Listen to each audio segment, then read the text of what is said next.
তায়েফের ময়দানে বিশ্ব নবী দাওয়াত দেওয়ার জন্য যখন গেলেন, তায়েফের লোকেরা আগের থেকে বলে দিয়েছে বাচ্চাদেরকে তায়েফে একটা পাগল আসতেছে। পাগলের কথা শুনে বাচ্চারা আগে ভাগে পাহাড়ে উঠে গেছে। 2 পাহাড় থেকে রাসূলের উপর বৃষ্টির মতো পাথর নিক্ষেপ শুরু হয়ে গেছে। রাসূলের পবিত্র চেহারা রক্তাক্ত হয়ে গেল। রাসূল জমিনের মধ্যে পড়ে গেলেন।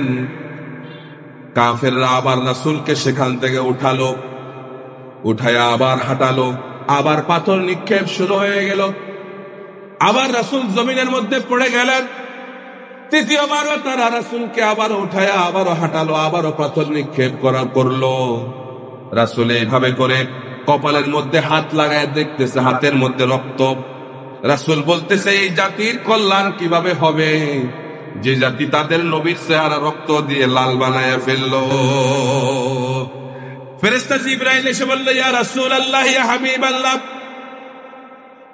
আপনি আমাদেরকে নির্দেশ দিন 2 পাহাড়কে একত্রিত করে গোটা তায়েফবাসীকে জমিনের সঙ্গে মিশায়া দেই। রাসূল বলেছেন, আমি যদি তোমাদেরকে নির্দেশ দেই আর তোমরা যদি আমার নির্দেশ অনুযায়ী 2 পাহাড়কে একত্রিত করে কাফের গুলোকে যদি শেষ করে দাও, তাহলে কার কাছে গিয়া ইসলামের দাওয়াত নিয়ে যাব? শত্রুদেরকে রাসূল মাফ করে দিতেন। সুবহানাল্লাহ।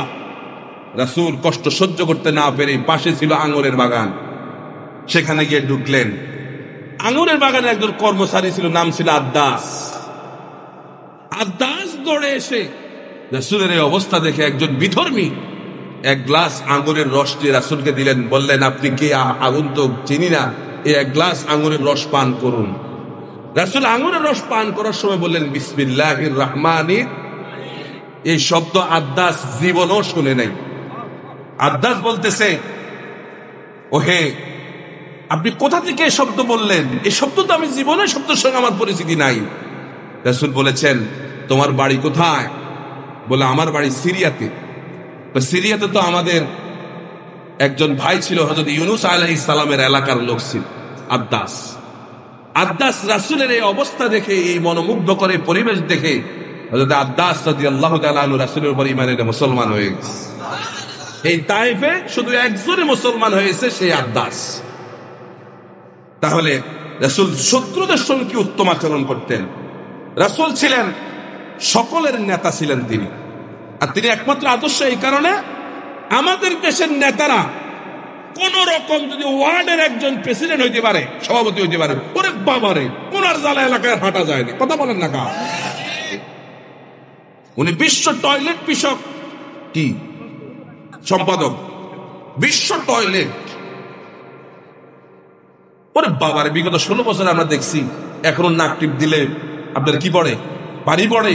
উনি এলাকার বিরাট নেতা, মুরব্বী নাই, আলেম ওলামা নাই, কেউ নাই, কাউকে কোনো পরোয়া করে না। এরকম ছিল কিনা? আর রাসূল বিশ্ব নেতা ছিলেন, এমনি এমনি না। রাসূল বলতেন, আনা সাইয়্যিদু ওয়ালাদি আদম ওয়ালা ফখর, যে আমি হচ্ছি বনি আদমের নেতা, বিশ্ব নেতা।